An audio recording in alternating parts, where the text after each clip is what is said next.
leading up to the release of Jet Set Radio Future, Sega marketed the Latch brothers very heavily. Now, you may be thinking in 2020 that this group was known at the time, but nope, they were pretty weird and obscure group of musicians. And talking of interviews, they have an interview in this Xbox Nation. I thought, man, this is going to really help me, because I got this after writing this article. It's a garbage interview. It's the guy just BSing an entire page. I can't believe they published it.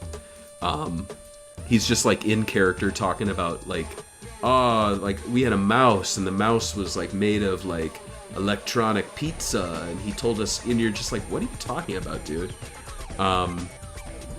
So with that in mind, the Latch brothers, they're a unique addition to Jet Set Radio Future's soundtrack for a few reasons. So they were brought in by Sega and Smilebit to contribute to the soundtrack, having never worked with Sega before or having contributed to the first game's soundtrack. And one member of the group was a very well-known artist in disguise. So to the public, the Latch brothers were an elephant, a lion, and a rabbit wearing lab coats. But behind the scenes, and occasionally revealed in magazine articles from the time about the new artists joining Jet Set Radio Future's soundtrack, the Latch brothers were Michael Diamond, Tick, and Wag.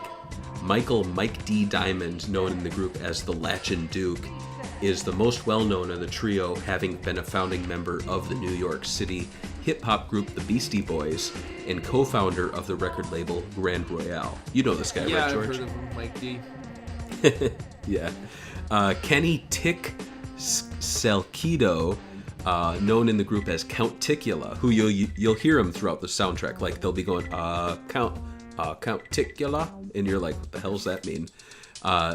So he was a Grand Royale employee responsible for the label's college field representatives, which spread the word of the label's music to college radio stations. Tick is cited as being the one who struck the recording deal with Smilebit shortly after Grand Royale folded in 2001. The third member, Chris Wagner, known in the group as Sir Pumalot, was the bassist for the band Mary's Danish and Mike Diamond's brother-in-law. So together, the three formed the Latch Brothers, dubbed a side project by Beastie Boys fans, which involved remixing tracks from Grand Royale artists and creating original music for Jet Set Radio Future.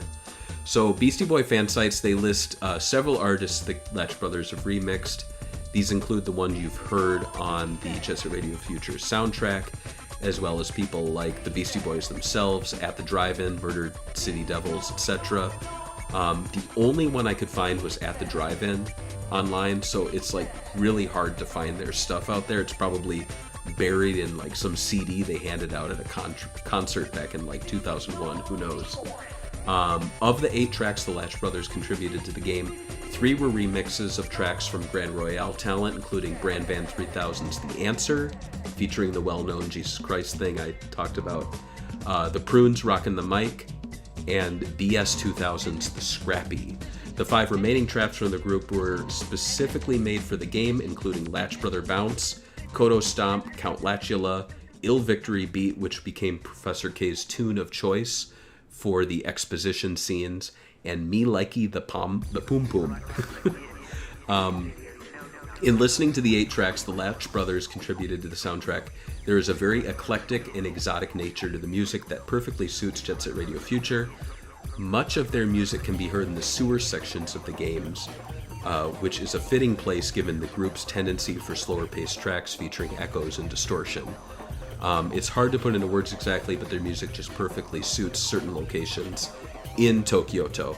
So despite producing music for the game, the Latch Brothers did not appear on the game's official soundtrack. Instead, the group's tunes appeared on the Jet Set Radio Future Music Sampler, which was a CD given away as a pre-order bonus and was jointly produced by Sega's Wavemaster and Grand Royale.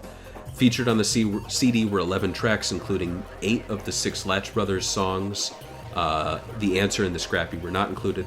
3 tracks from licensed artists that also did not appear on the official Jet Set Radio Future soundtrack, Kibo Mato, Russell Sims, and Scapegoat Wax, and 2 tracks from Naganuma and Jacques, Concept Love and What About the Future. So as Grand Royale went out of business in 2001, and the Music Sampler CD released in 2002, it is one of the label's final releases and the only commercial Latch Brothers album, making it highly collectible to Beastie Boys fans. Oh, yeah.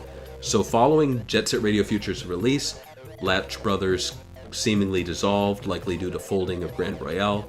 Still, the group had a short-lived collection of very fun and incredibly quirky remixes and original tunes worth checking out. So, George, do you have memories of the Latch Brothers doing interviews, being talked about at the time? What do you think of their music? I never even knew about this whole thing until you wrote about it on the website, and I sat down and read it, and then I looked more into the Latch Brothers.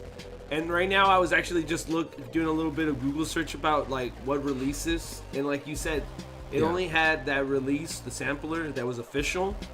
And it's kind of bad that, I mean, I was talking, you know how I collect the vinyls from Sega when they release them in data disc? Yeah. I don't think we're ever going to get this released. And if we do, I don't think you'll have Latch Brothers music for what it seems like, because Grand Royale's down. And as far as the music, I liked it for the soundtrack. I don't know if I'm surprised. Like, I don't feel like they took it seriously and they didn't want to promote it. Like, they were just being like you could say I'm Mike D from Beastie Boys, and I'm on this soundtrack. That would have sold more copies of Jet Set Radio Future than doing an interview about a mouse. So to me, it's kind of a weird deal. I don't know how much Sega paid for this, but do you think they changed the tune of the soundtrack because they're in it, or like it's just such a weird deal with Sega. Like, they never worked together. There had to be something here, right? There's like a deeper story here. There's gotta be. I really think it was kind of a give and take. So they might have been like, you can utilize a lot of Grand Royale's tracks, but you also have to give us the opportunity to make some original songs. And maybe there was a back and forth of how many, or maybe Latch Brothers were just like, look, let's make a bunch of music. And Sega were like, you know what they say, the more the merrier, let's take it in.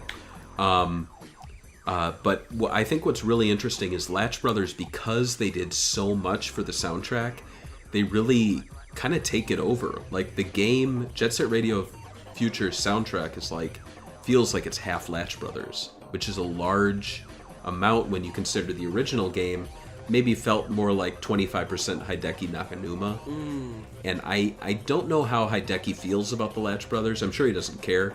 But, like, when I think of Jet Set Radio, I think of Hideki. Same. When I think of Jet Set Radio Future, I think of the Latch Brothers. Like, I know Hideki did a few tracks, but when you look at the playlist and you play the game, you are constantly hearing Latch Brothers songs. And there's nothing wrong with that, but maybe it might feel like kind of an invasion to some people. Like, why are they given this special treatment?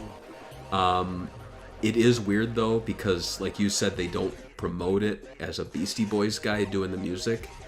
Maybe that was kind of went along with it. He's like, look, I'll do the music, but don't use me. Don't use Beastie Boys. Like, I just want to make some fun music for a game. And maybe that's what it was, you know?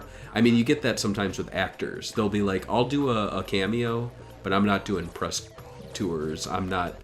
Don't put my name on it. It's just for fun. Yeah, you know what I mean? You get that a lot with artists. Like, I think if they wanted to do kind of like a costume band or like that kind of thing, they probably at the time it would probably have been smarter to do like the Gorillas at the time. Like, that would have been, I think, a pretty big get for them.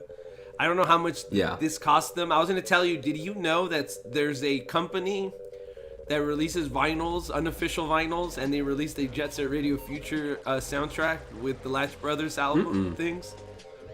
They also, I looked at the company that's doing it. They're called Blood Code Records, and this is their third release. And I looked into their discography of other stuff they released.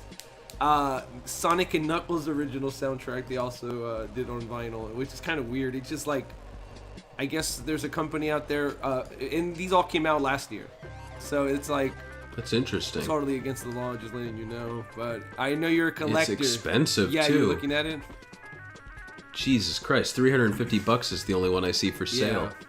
So there you go, another thing to put into your wish list on your Jet Set Radio collection.